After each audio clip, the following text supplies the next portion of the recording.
കുട്ടികളുടെ കലാപരമായിട്ടുള്ള വാസനകൾക്കും അഭിവൃദ്ധിക്കും കാരണമായ ദിക്ക് ഏതെന്ന് ചോദിച്ചു കഴിഞ്ഞാൽ ഏതൊരു വീടിൻ്റെയും വെസ്റ്റാണ്. അപ്പോൾ നിങ്ങൾക്ക് ഇത് ഒന്ന് സ്വയം പരീക്ഷിച്ച് നോക്കാവുന്നതാണ്, അല്ലെങ്കിൽ പരിശോധിച്ച് നോക്കാവുന്നതാണ്. വീടിനെ കറക്റ്റ് 9 ഡിവൈഡ് ചെയ്യുമ്പോൾ അതിൽ വെസ്റ്റ് ഡയറക്ഷൻ, അതായത് പടിഞ്ഞാറ് ദിക്ക്, ഈ പടിഞ്ഞാറ് ദിക്ക് നിങ്ങൾ വീട് പണിയുമ്പോൾ ആ ദിക്ക് ഒഴിവാക്കിക്കൊണ്ട് വീട് പണിയുകയോ അല്ലെങ്കിൽ പടിഞ്ഞാറ് ദിക്കിൽ നിങ്ങൾക്കൊരു ടോയ്ലറ്റ് വരികയോ സംഭവിച്ചാൽ, വീടിനകത്ത് ടോയ്ലറ്റ് വന്നാലും പുറത്ത് ടോയ്ലറ്റ് വന്നാലും ഈ പ്രശ്നങ്ങൾ നിങ്ങളെ ബാധിക്കും. അതായത് ഒരുപാട് വീടുകളിൽ നമ്മൾ കൺസൾട്ട് ചെയ്യുമ്പോൾ പറയും, സാറേ മോള് നല്ല കലാപരമായിട്ട് വാസനയുള്ള കുട്ടിയാണ്, നല്ല കഴിവുള്ള കുട്ടിയാണ് എന്ന് പറയുന്നുണ്ട്. അതുപോലെ തന്നെ സിനിമയിലൊക്കെ ഒത്തിരി അവസരങ്ങൾ വരുന്നുണ്ട്, പക്ഷെ പലതും നമുക്ക് കൈയെത്തും ദൂരം വരെ വന്നിട്ട് എന്തെങ്കിലും കാരണവശാൽ ഇത് തട്ടിപ്പോകുന്നതായിട്ടും പറയുന്നുണ്ട്. അപ്പം അതിന് കാരണങ്ങളിൽ ഒന്നെന്ന് പറയുന്നത്, വാസ്തുപ്രകാരം പറയുകയാണെന്നുണ്ടെങ്കിൽ ഈ പറയപ്പെടുന്ന പടിഞ്ഞാറ് ദിക്കിന്റെ പ്രശ്നം അവിടെ ബാധിക്കാൻ സാധ്യതയുണ്ട്. അതായത് പടിഞ്ഞാറ് ദിക്കെന്ന് പറയുന്നത് കുട്ടികളുടെ കലാപരമായിട്ടുള്ള വാസനകളുടെയും കഴിവിൻ്റെയും ദിക്കാണ്. ഒരു ടോയ്ലറ്റോ ഒരു മിസ്സിങ്ങോ വന്ന് ആ ദിക്ക് മലിനപ്പെട്ടു പോയി കഴിഞ്ഞാൽ കുട്ടികളുടെ കഴിവിനനുസരിച്ച് ഒരു ഉയർച്ചയില്ലാത്ത അവസ്ഥ കൊണ്ടുവരാനുള്ള സാധ്യതയുണ്ട്.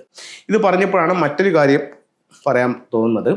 എന്താന്ന് വെച്ച് കഴിഞ്ഞാൽ, ഇപ്പം നമ്മുടെ കൺസൾട്ടിങ്ങിനായിട്ട് വീടുകളിൽ പോകുമ്പോഴത്തേക്ക് ചില വീടുകളിൽ അവർ ഇത്ര വർഷമായി വിവാഹം കഴിഞ്ഞിട്ട് അപ്പോൾ അവർക്ക് കുട്ടികളില്ല. അപ്പം കുട്ടികളില്ലെന്ന് പറയുമ്പോഴത്തേക്കെന്ന് പറഞ്ഞു കഴിഞ്ഞാൽ അതിൽ നമുക്ക് ഹെൽത്ത് പരമായിട്ട് എന്തെങ്കിലും കാരണങ്ങളോ വല്ലതും ഉണ്ടോ എന്നുള്ളത് നമുക്ക് ഹോസ്പിറ്റലിൽ നോക്കി അതിൻ്റെ ട്രീറ്റ്മെൻറ്റ് ചെയ്യാം. അതിനോടൊപ്പം തന്നെ വാസ്തുപ്രകാരമുള്ള ചില ദോഷങ്ങൾ കൊണ്ടും ഇത്തരം ബുദ്ധിമുട്ടുകൾ അവരെ നേരിടാം. അപ്പോൾ അങ്ങനെയാണെങ്കിൽ അതിൻ്റെ ദിക്കേത്, അതിൻ്റെ കാരണം എന്ത് എന്ന് ചോദിച്ചു കഴിഞ്ഞാൽ, ഒരു വീടിനെ സംബന്ധിച്ചിടത്തോളം സൗത്ത് വെസ്റ്റ് എന്ന് പറയുന്നത് അവിടുത്തെ ഗൃഹനാഥയുടെ ദിക്കാണ്. ശരീരത്തിൻ്റെ ഭാഗം എന്ന് പറയുന്നത് സ്റ്റൊമക്ക്, യൂട്രസ് ആണ്. അതുപോലെ തന്നെ വെസ്റ്റ് എന്ന് പറയുന്ന കുട്ടികളുടെ ദിക്കുമാണ്. അപ്പോൾ ഒരു വീടിനെ സംബന്ധിച്ചിടത്തോളം സൗത്ത് വെസ്റ്റിലോ അല്ലെങ്കിൽ വെസ്റ്റിലോ എന്തെങ്കിലും തരത്തിലുള്ള ഒരു ദോഷം വന്നാലും ഇത്തരത്തിൽ കുട്ടികളുടെ കാര്യത്തിൽ ഒരു തടസ്സം വരാനുള്ള സാധ്യത ഫംഗ്ഷൻ പ്രകാരം ആ വീട്ടിലുണ്ടെന്ന് പറയുന്നുണ്ട്. അപ്പം ആ ദിക്കുകളൊന്ന് കറക്റ്റ് ചെയ്ത് കഴിഞ്ഞാൽ ഇത്തരത്തിലുള്ള ദോഷം മാറാനുള്ള സാധ്യത വളരെ കൂടുതലാണ്. അപ്പം നമ്മൾ പറഞ്ഞു വന്നത് കുട്ടികളുടെ കലാപരമായിട്ടുള്ള കാര്യങ്ങളെ പറ്റിയാണ് പറഞ്ഞു വന്നത്. അപ്പോൾ ആ കലാപരമായിട്ടുള്ള കാര്യങ്ങൾക്കും ഇത് തടസ്സമായി നിൽക്കുന്നുണ്ട്. അപ്പോൾ നമുക്ക് എന്ത് ചെയ്യാന്ന് വെച്ച് കഴിഞ്ഞാൽ, അവിടെ ഒരു ടോയ്ലറ്റ് ആണ് വന്നിരിക്കുന്നതെന്നുണ്ടെങ്കിൽ ആ ടോയ്ലറ്റിനകത്ത് ഒരു ബ്ലൂ ബക്കറ്റിൽ 20 ലിറ്റർ വെള്ളം വെക്കുകയും 3 ദിവസം കൂടുമ്പം ആ വെള്ളം ചേഞ്ച് ചെയ്യുകയും ചെയ്യാം. ഈ വെള്ളം ബാത്റൂമിൻ്റെ ആവശ്യത്തിന് ഉപയോഗിക്കാൻ പാടില്ല. അതുപോലെ വീടിന്റെ പുറത്ത് വെസ്റ്റിൽ 7 പൈപ്പുകളുള്ള ഒരു ബെല്ല് ഹാങ് ചെയ്യാം. അതായത് 7 റോഡ് വിൻ ചെയിൻ ഹാങ് ചെയ്യാം. ഇത് ഈ കുട്ടിയുടെ ദോഷം മാറ്റാനും അഭിവൃദ്ധിയിലേക്ക് കൊണ്ടുവരാനും കലാപരമായിട്ട് നേട്ടങ്ങൾ ഉണ്ടാക്കാനും ഒക്കെ ഇവരെ സഹായിക്കും. അതുപോലെ തന്നെ ഈ കുട്ടിയുടെ ടാലന്റ് എന്താണെന്ന് വെച്ച് കഴിഞ്ഞാൽ, ആ രംഗത്ത് ഏറ്റവും തിളങ്ങി നിൽക്കുന്ന വ്യക്തിയുടെ ചിത്രം അവിടെ വയ്ക്കാം. ഒരു ഉദാഹരണം പറയാം. ഇപ്പോൾ പാട്ട് പാടാൻ കഴിവുള്ള ഒരു കുട്ടിയാണ് എന്ന് കരുതുക.